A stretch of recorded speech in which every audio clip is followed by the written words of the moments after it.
I was contemplating on when I should make and upload this video.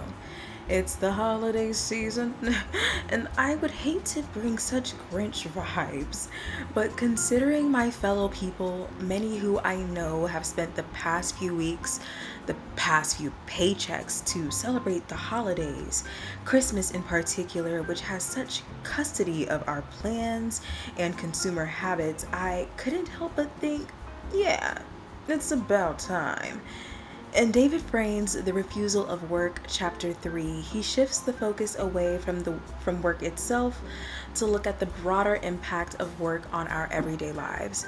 This chapter explores how the colonization of our lives by economic demands to work, to recover from work, to spend income, to cultivate employability leaves a dwindling segment of life free for activities whose value transcends the economic. In this chapter, Frayne argues that the sheer pace and pragmatism of modern life represent another reason to scrutinize the place of work in society.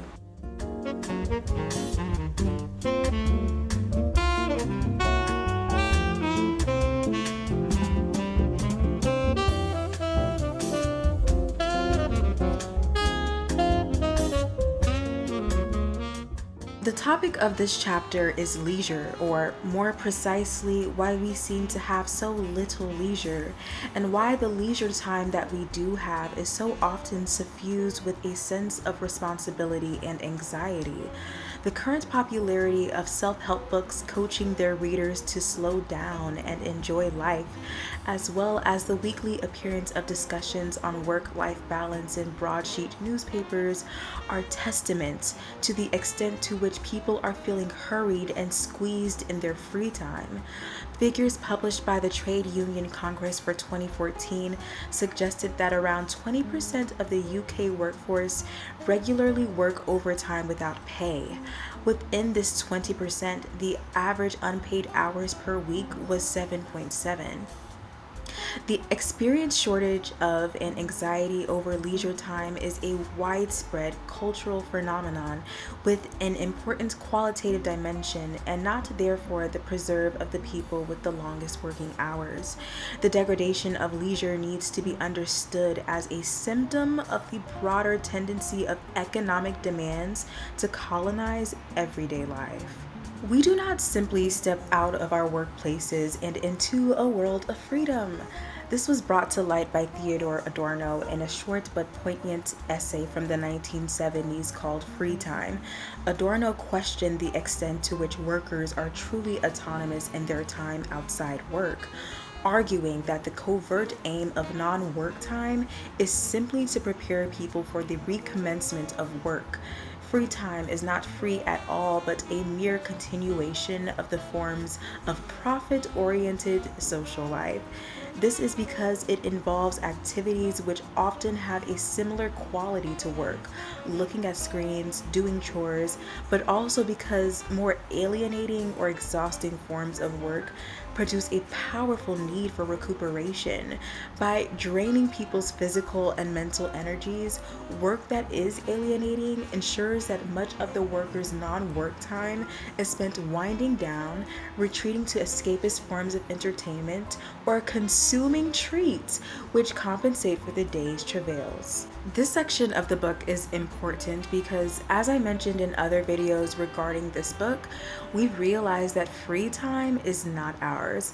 In this part of the book, Frayne makes a distinction between free time and leisure time.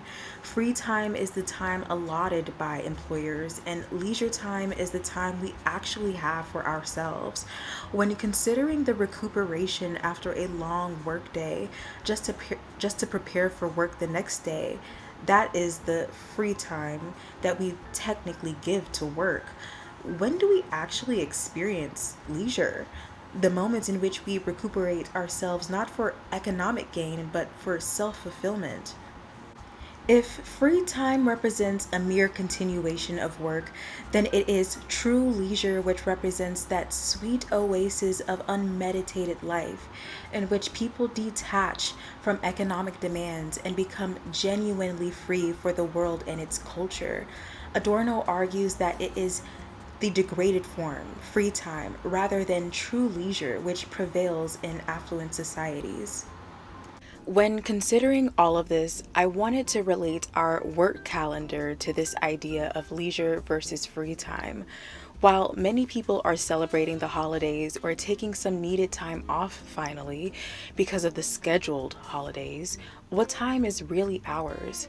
Would these Christmas breaks be considered our leisure or simply the constructed form of free time employers and the country has allotted workers to have?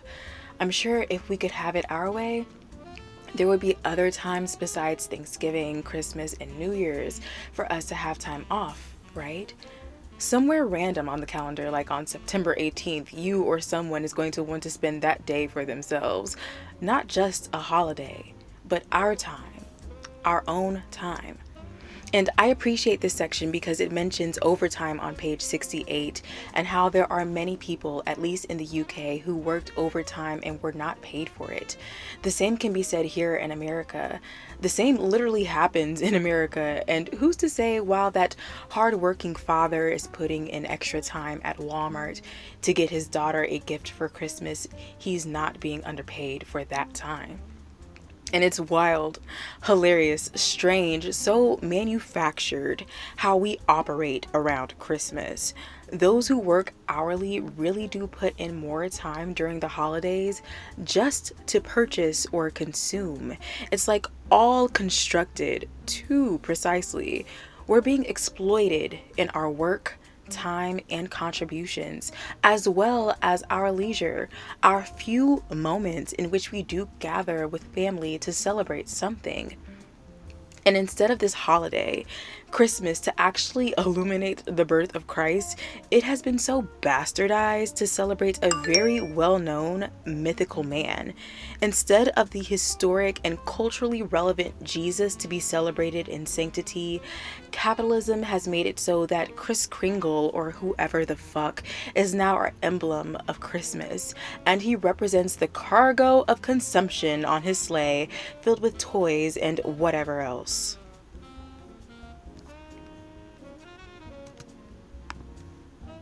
In my first video on this book, I start off by saying work is not my religion and money is not my God.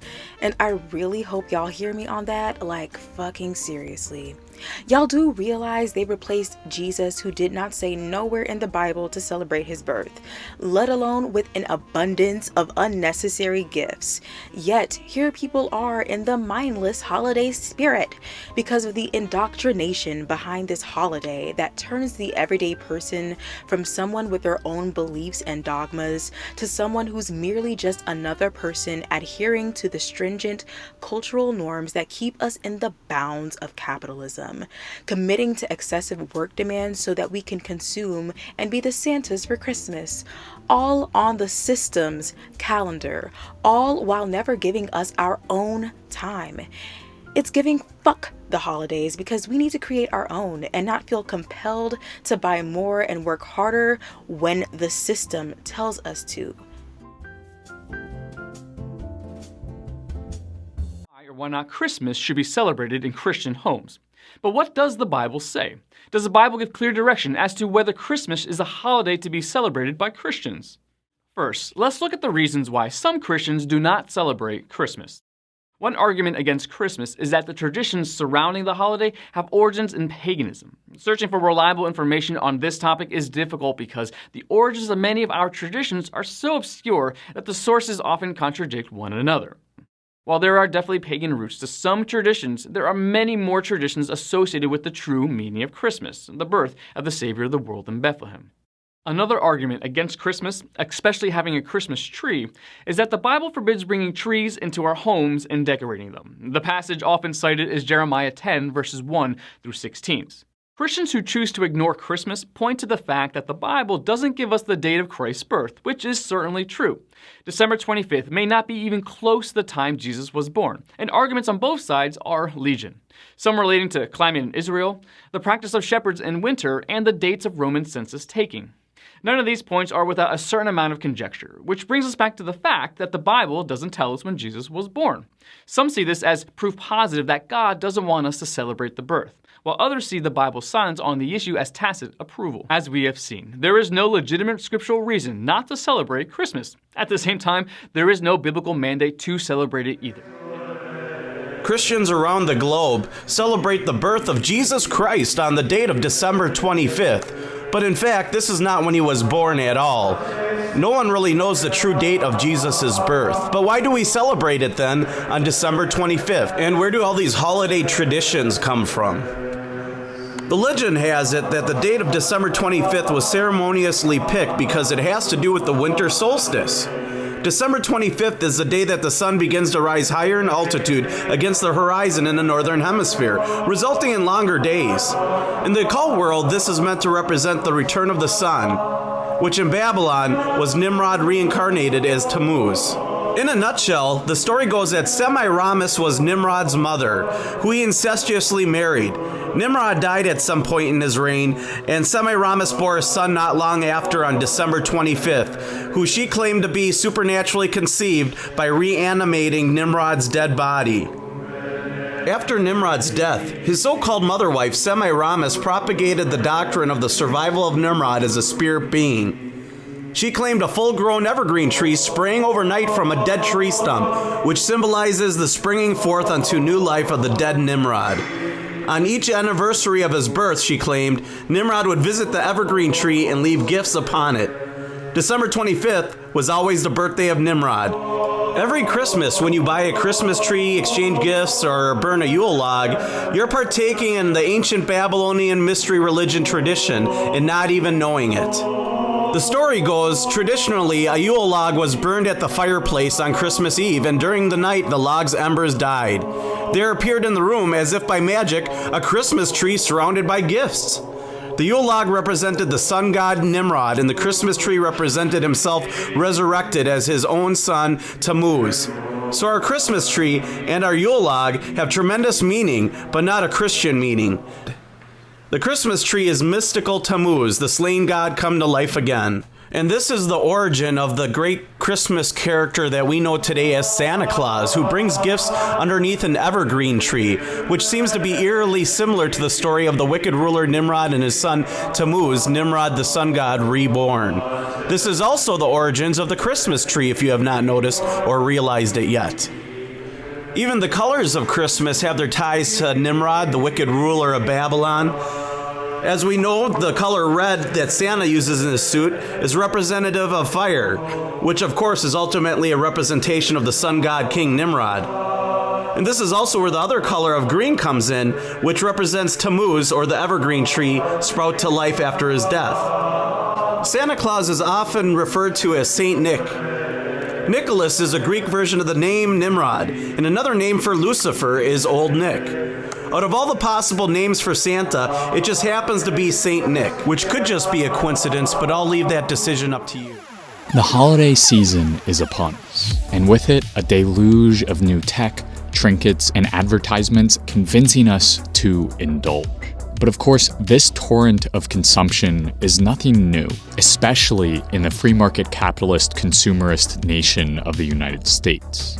Every year, the holiday shopping season, spanning across November and December, sees massive monthly profits for corporations, while employees are crushed by inhuman workloads and environmental destruction runs rampant. And every year, the connections from consumerism to capitalism to the climate crisis are once again laid bare.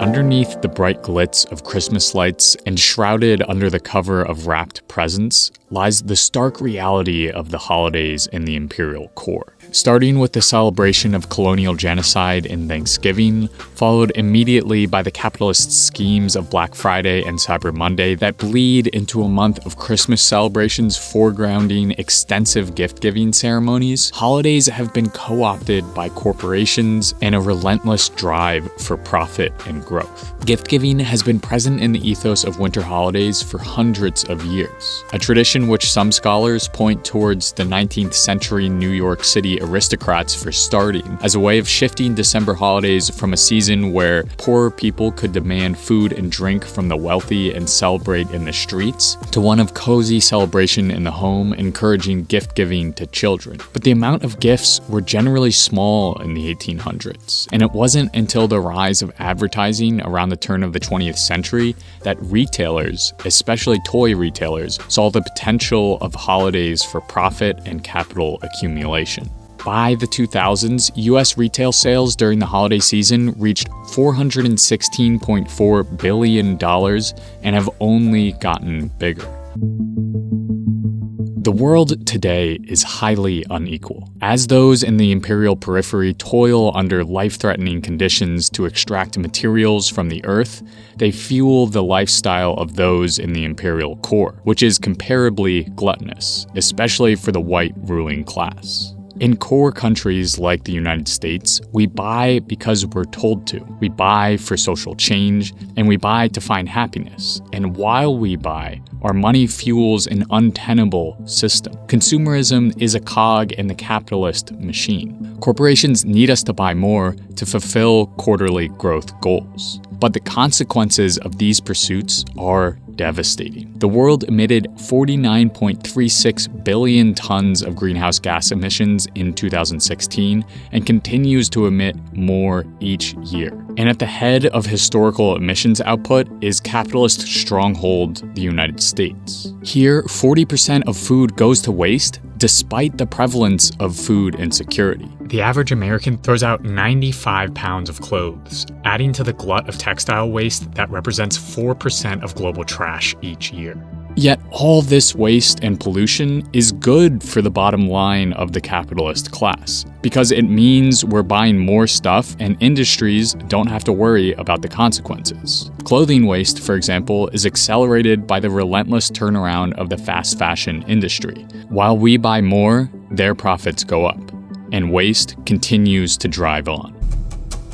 The history of change is the history of revolution, from the Russian Revolution to the French Revolution to the Haitian Revolution.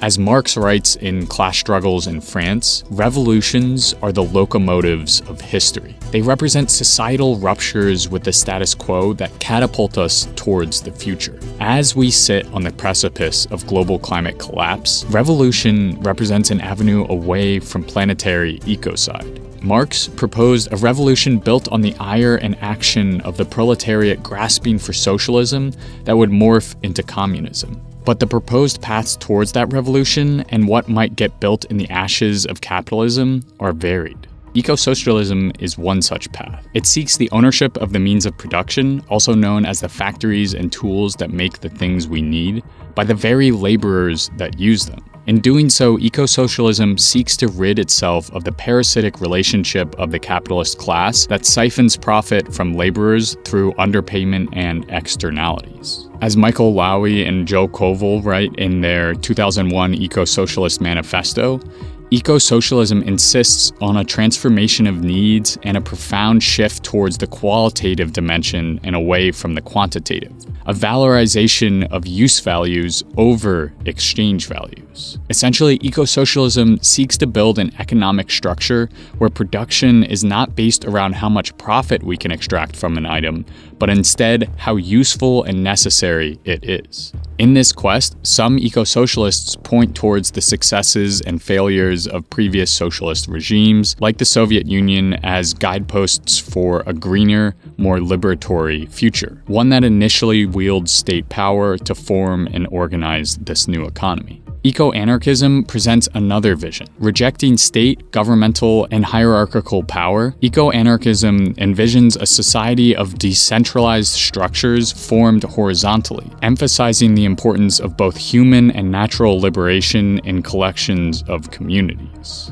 A world based on cooperation rather than competition. But of course, these are very basic explanations of political tendencies that have rich debate and histories. Regardless of ideology or the path, change needs to happen. Revolution must begin now. Employability, the responsibility of each individual to improve his or her prospects by training, acquiring educational credentials, networking, learning how to project the right kind of personality, and gaining life experiences that match up with the values sought by employers.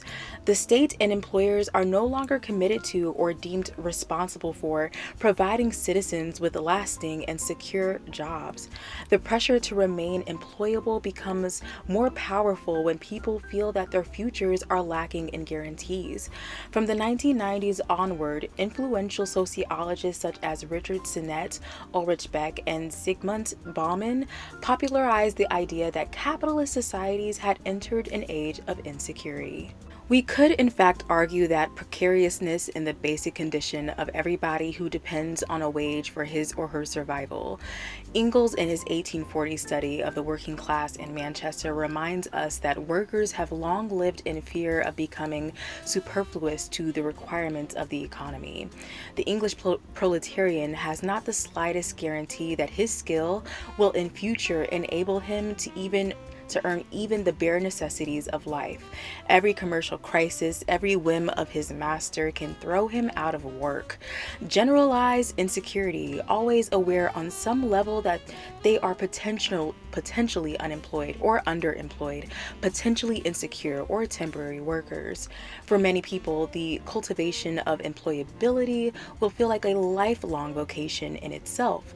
Most understand that the possibility of selling their labor power depends on the unpaid, voluntary, unseen work that they put in continually to reproduce it anew.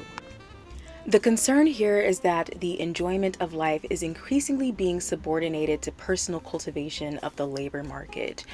Each worker is taught that he or she can always be more, and employability becomes a tragic path whose travelers declare a constant war on themselves, questioning the suitability of their personalities and achievements, never quite satisfied that they are spending their time sensibly enough. I can so relate to this. All the many times I was laid off, I always felt like I needed to improve myself, not for the sake of self, but so that I could become more employable in the future. Everything we do tends to be for the purpose of being a match for a job, believe it or not. We seem to have no other choice. If you're not working, you're not making a livable wage, you ain't living, honey. At least that's what they want us to believe. It's wild. Even when applying for different jobs and going to interviews, those actions alone are a job in and of themselves. The rejection and waiting to see if a job finds me qualifiable enough to live, and the constant moving of the needle to make better sense of my abilities and potential career path. I should get paid for that alone. Unemployment be playing with my coin, and they got me all around fucked up. Like the competitive graduate, the indebted graduate is more easily cajoled into doing more for less, making him ideal fodder for the thousands of unpaid internships available in today's labor market, many of which offer no guarantee of skills development or future employment. Ultimately, the pressures of employability are bringing to fruition Max Horkheimer's lamentation on the loss of interiority in advanced capitalist societies in which the wings of the imagination have been clipped too soon, as individuals are increasingly forced to adopt a more practical and instrumental orientation to the world and others. A side effect of this loss of interiority is that we, as a society, may be losing our grip on the criteria that judge an activity to be worthwhile and meaningful, and even if it does not contribute directly to the project of employability or the needs of the economy. Gores poses the question, when am I truly myself? That is, not a tool or the product of outside powers and influences, but rather the originator of my acts, thoughts, feelings, values. My God. In the USA, up until 1932, the Republican and Democratic parties had both included shorter working hours in their political agendas. The average US working week fell, depending on the sector, from around 55 to 60 hours per week in 1900 to around 40 hours in the 1950s. 40 hours a week. I guess we should be fortunate. This section gives a good transition to the purpose of work and how colonizing the idea of work is in our everyday lives, from employability to consumption. This chapter elaborately details how our leisure or free time is so encompassed in the goal of capitalism. From this section to the following, Frayne highlights the reality of industries created for us to consume unnecessary items and services. It seems that predictions for a reduction of work from Keynes and others had drastically overlooked the extent to which the agents of capitalism would force us to accept the dividend of growing productivity not in the form of more leisure time, but in the form of more consumption.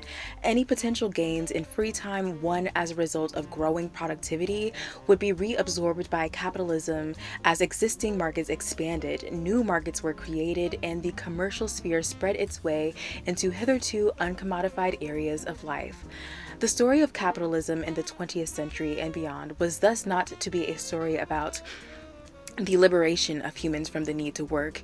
It would instead be a story about the creation of an enormous range of dubious, previously unnecessary work tasks based around the manufacture, distribution, and marketing of disposable consumer goods. It would also be a story about how leisure was pressed as far as possible into the service of consumption. Leisure was seen to be valuable, not because it perfected work or led to higher things, but because it was helpful in promoting consumption and more employment. Productivity was valued not because it reduced the burden of working, but because it allowed industry to progress to new frontiers of goods and services.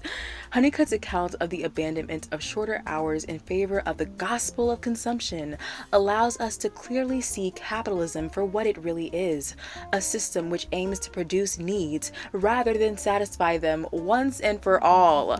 The ongoing challenge that the market always faces is to keep consumers wanting and desiring. As Marx had foreseen, monopoly capitalism found itself faced with the problem of shaping subjects for the objects to be marketed. Not of adjusting supply to demand, but demand to supply. Honeycutt quotes Charles Kettering, director of the General Motors Research Laboratory, who admitted as much when he said that the aim of businesses must be the organized creation of dissatisfaction. In Gore's phrasing, capitalism stakeholders would set out to promote a cultural ethos of the more the better, undermining people's ability to decide and stick to their own definitions of sufficiency. If a degree of consumer satisfaction was necessary for getting the wealthier members of society hooked on spending, this satisfaction should ideally have a fleeting rather than enduring quality, so as to maintain the consumer's thirst for more. This section is so interesting and validating. After reading some of Guy Debord's Society of the Spectacle, I finally understood that survival is augmented. Just as Frayne details in this text about the market not adjusting supply to demand, but demand to supply. This is so evident in our modern society. I mentioned earlier in a previous video on this book about job creation and how there are a heap of jobs created just for the sake of being. When it comes to DoorDash and Amazon Prime and all of these new glamorous services and gigs, as convenient as they seem, they really are masking a more real issue in which capitalism is facilitating. There's a reason why work hours have not been reduced since the 90s, as Frayne mentions on page 83. There is an objective for this system to create more jobs so that we continue to consume.